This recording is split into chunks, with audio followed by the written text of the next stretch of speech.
बहुत साल पहले की बात है। जयपुर के जंगल में एक विशाल वृक्ष था। उस वृक्ष पर राजा नाम का एक कबूतर रहता था। कबूतर अनाथ था। उसका इस दुनिया में कोई नहीं था। एक दिन सुबह के समय राजा फल खा रहा था।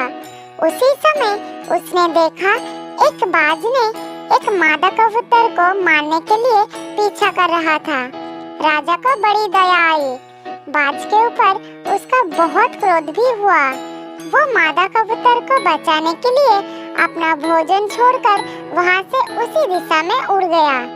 राजा जानता था कि इतनी बड़ी बाज का मुकाबला करना इतना आसान नहीं था। वो एक पेड़ से कांटे की डंडा तोड़कर मुंह में लेकर उससे बचाने के लिए उड़ता चला गया। बाज जैसे ही मादा कबूतर पर झपटने जा रहा था, राजा ने बाज की पीठ पर कांटों भरी डंडे से मारना शुरू कर दिया। बाज को बहुत दर्द हुआ और वो राजा की तरफ मुड़ गया। राजा ने फिर से बाज के माथे पर डंडे से मारने लगा। मार खाकर घायल बाज राजा के ऊपर हमला करने ही वाला था।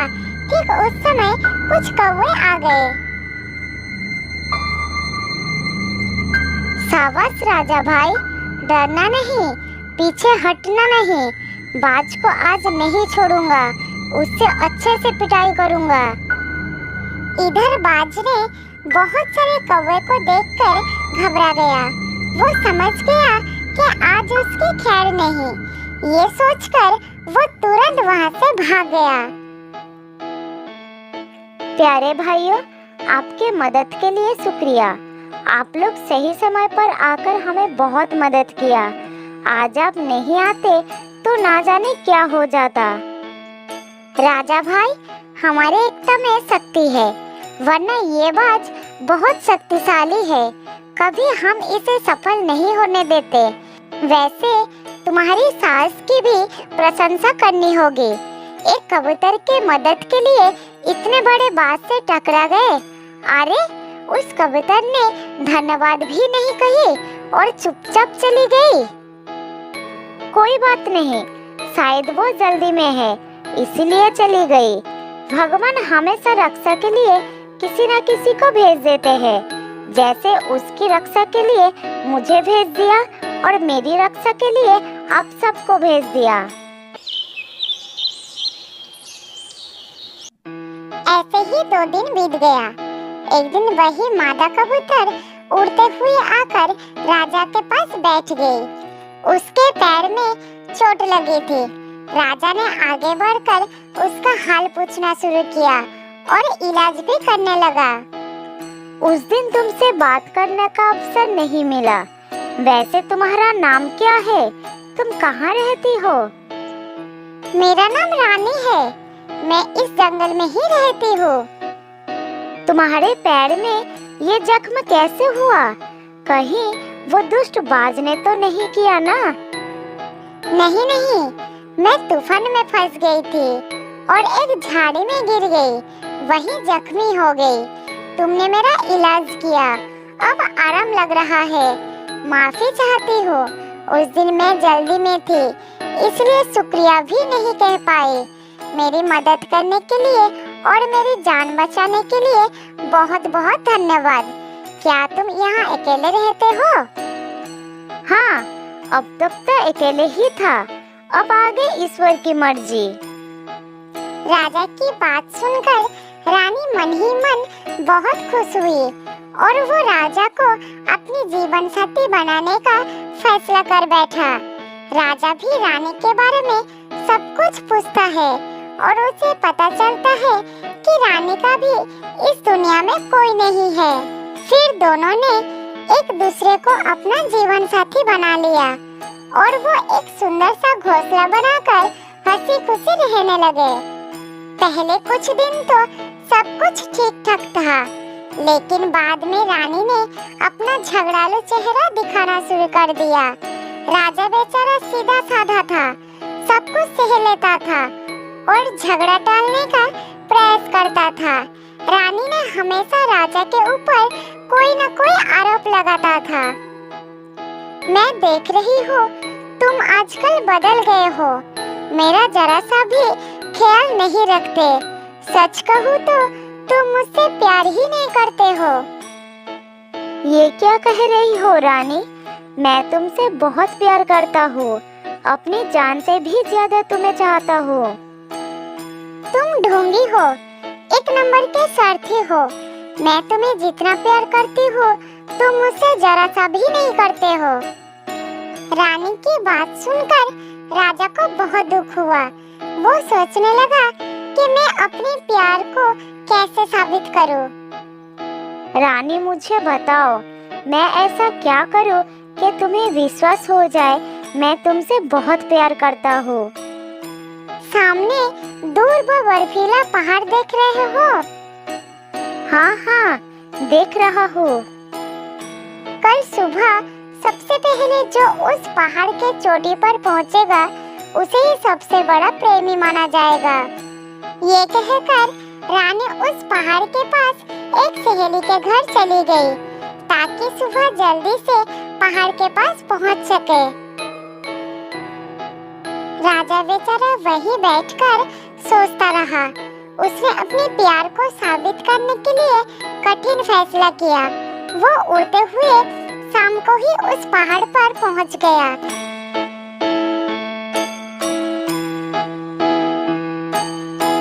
जबकि वो जानता था कि रात के समय वहाँ की बर्फीली हवा की सामना करना बहुत ही मुश्किल भरा था।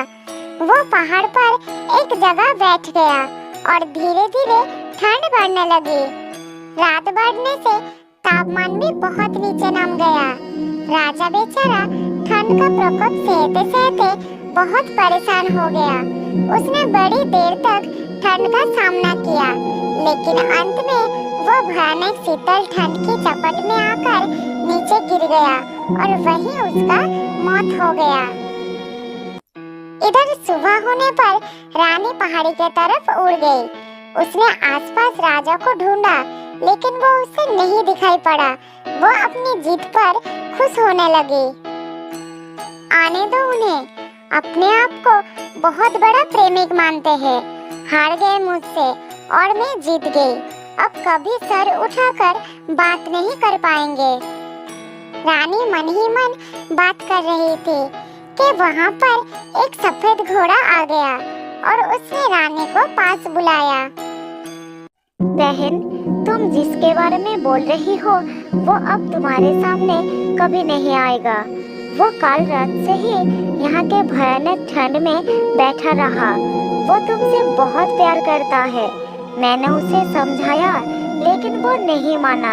अपने प्यार को साबित करने के लिए रात भर बर्फीली हवाओं का सामना करता रहा ताकि सवेरे तुम्हें विश्वास दिला पाए कि वो तुमसे सचमुच बहुत प्यार करता है। लेकिन अफसोस ये बताने के लिए अब वो सच्चा प्यार करने वाला इस दुनिया में नहीं रहा। कहाँ है वो? मैं उन्हें देखना चाहती हूँ। मुझे ले चलिए उनके पास। वो देखो, पहाड़ के नीचे। इतना कहकर घोड़ा के आंखों में आंसू आ गया और उसने मीत राजा की तरफ इशारा किया।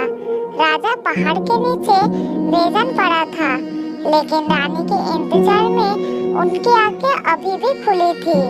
रानी राजा के पास बैठ गया और फुट-फुट कर रोने लगी। उसे अपने किए पर बहुत पछतावा होने लगा, लेकिन अब बहुत देर हो चुका था। रानी अपने राजा को हमेशा के लिए खो देती है। वो अकेली हो गई और राजा के पास बैठकर रोने लगी। बहुत साल पहले की बात है।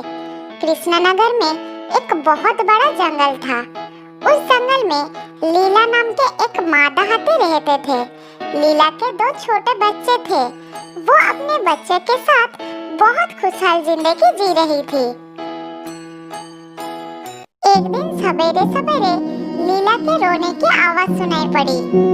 लीला के दोनों बच्चों के मृत शरीर पड़ी थी और उन्हें देख देख कर लीला लगातार रोए जा रही थी। हे भगवान, अब मैं क्या करूं? कहाँ जाऊं? एक नागिन ने मेरे दोनों बच्चों को हमेशा के लिए मुझसे दूर कर दिया। मेरा तो सब कुछ खत्म हो गया। अब मैं किससे प्यार करूंगी, किससे अपना दूध पिलाऊंगी? मेरे दोनों बच्चे ही मेरी दुनिया थे। अब कौन मुझे माँ माँ कहकर पुकारेगा? हे भगवान, अब मुझे भी मेरे बच्चों के पास बुला लो।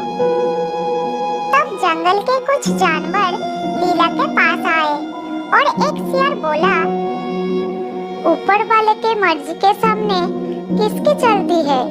वही देता है, वही लेता है। रो मत बहन, अपने आप को संभालो। जब लेना ही था तो उसने दिया ही क्यों? एक झटके में सारी खुशियों को छीन लिया। मैं अपने बच्चों के बिना कैसे रह सकता हूँ? दोनों बच्चे एक साथ, ये सब कैसे हुआ? आज सवेरे सवेरे बच्चों ने दूध पिया और पास में झाड़ियों के पास खेलने लगे। अचानक एक जहरीले नागिन ने बड़े को डस लिया। तब वो चिल्लाया तो छोटे भी उसके पास आया। छोटे ने गुस्से में नागिन को मारना चाहा तो जालिम नागिन ने उसे भी काट लिया और भाग गई। उस नागिन ने मेरे दोनों बच्चों को मुझसे हमेशा के लिए छीन लिया। बहन, ये तो बहुत बुरा हुआ। वेद काका आ गए हैं। उन्होंने बच्चों की नाड़ी देखना चाहते हैं। हाँ हाँ, जल्दी देख लीजिए, शायद बच्चे अभी भी जीवित हो सकते हैं। एक बुजुर्ग भालू वेद ने दोनों बच्चों की नाड़ी देखी और उन्होंने नकारात्मक इशारों से सर झुका दिया। माँ हाथी उन्हें देखकर फिर से रोने लगी। दोनों मासूम बच्चों की मृत शरीर सामने पड़ी थी और ऐसा लग रहा था जैसे दोनों सो रही हो। मौत ने तो उन्हें हमेशा के लिए सुला ही दिया था। आसपास सभी जानवरों की आंखें नम हो गई थी। तब लोमड़ी बोली, हम लोगों की भी क्या किस्मत है, हमेशा मौत के साए में जीते रहते हैं। कोई नहीं जानता कि किस रूप में मौत आएगी और किसको ले जाएगी। मौत कभी भी किसी की भी गोद सुनी कर देती है और किसी को भी अनाथ बना देती है। बहन, हिम्मत से काम लो, हम सब तुम्हारे साथ हैं। सभी जानवर हमदर्दी दिखाते हुए चले गए।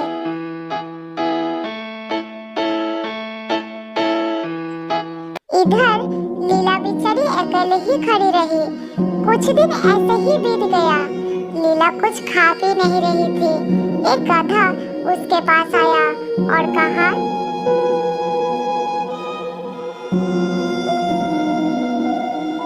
बहन, कब तक ऐसे करोगी? अब कुछ खा पी लो। ईश्वर तुम्हें सब कुछ सहने की शक्ति दे, यही मेरी प्रार्थना है। ये लो, कुछ खाना लाया हो, खा लो। तुम्हें तो जिंदा रहना होगा बहन। गधा की बहुत जिद करने के बाद लीला ने कुछ खाना खाया और चुपचाप खड़ी रही। बार बार दोनों बच्चों के ही ख्याल आ जाता था। उसके बाद कुछ दिन बीत गए। अचानक एक दिन उस झाड़ी से कुछ नागिन के बच्चे बाहर आए। एक बंदर की नजर उस नागिन के बच्चों पर पड़ी। वो डंडा लेकर उन्हें मारने के लिए आगे आया। तब नागिन भी बाहर निकल आई। तब नागिन ने बोली,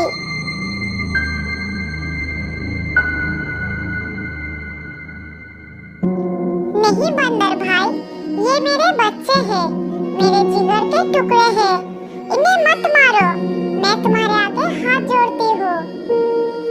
जहरीले नागिन, मैं तुझे भी मौत के घाट उतार दूंगा और तेरे बच्चों को भी मार दूंगा। तुम लोग अपने जहर से दूसरों को मारते हो, दूसरों की दुनिया उजाड़ देते हो। बंदर को डंडा लेकर खड़ा देखकर लीला समझ गई कि अब नागिन और उसके बच्चों की खैर नहीं। नागिन खुद को बचाकर भाग जाएगी, लेकिन उसके बच्चे भाग नहीं पाएंगे। बच्चों की मौत का आघात बहुत दुखदाई होते हैं। लीला बंदर के सामने आकर खड़ी हो गई और बोली, बंदर भाई, इन बच्चों को मत मारो, इन्हें छोड़ दो। एक माँ सबको सह सकती है, लेकिन बच्चों का हल्का सा भी दर्द सह नहीं सकती।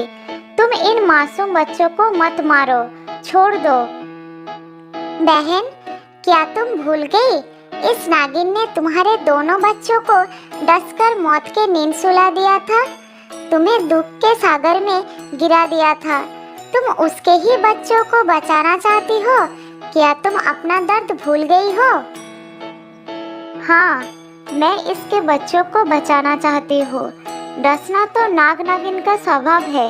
नागिन बहन, अपने बच्चों को यहाँ से हटा दो। मैं नहीं चाहती कि बच्चों पर कोई खतरा आए। मुझे माफ कर दो बहन, मेरे कारण तुम्हारी गोद सूनी हो गई।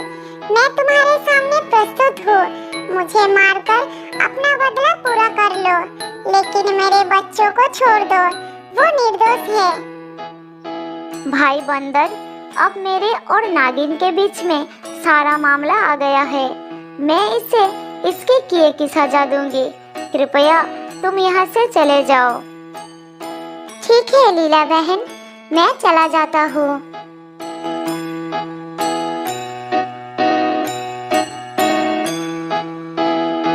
हाँ बहन, मैं किसी भी सजा को भोगने के लिए तैयार हूँ। मेरा सर तुम्हारे सामने झुक गया है। मुझे सजा दो। मैं अपने कर्मों का सजा पाना चाहती हूँ। तुमने मेरी वजह से अपना बच्चा खो दिया। मैं जो भी कहूँगी उसका तुम्हें पालन करना होगा। ठीक है, मैं अपनी जान भी देने के लिए तैयार हूँ। जान तो जाएगी ही, लेकिन तुम्हारी नहीं, मेरी। मुझे आकर डस लो ताकि मैं अपने बच्चों के पास पहुंच जाऊं। उनके बिना ये जिंदगी जीना भी एक सजा है। मुझे इस सजा से सदा के लिए मुक्त कर दो। आओ, मेरे प्राण ले लो। नहीं बहन, मुझसे ये ना हो सकेगा। मैं अपने प्राण देना चाहती हूँ, लेकिन तुम्हारे प्राण लेने की बात तो मैं सपने में भी नहीं सोच सकती हूँ। माँ हाथी का ये अनोखा रूप जंगल में किसी जानवरों ने नहीं देखा था। उसके अंदर संतान प्रेम के साथ साथ अद्वितीय दया भाव भी था, जो अपने संतान के दुश्मन के भी प्राण नहीं लेना चाहती थी। नागिन बार बार सर झुकाकर माँ हाथी के चरणों में प्रणाम करती रही।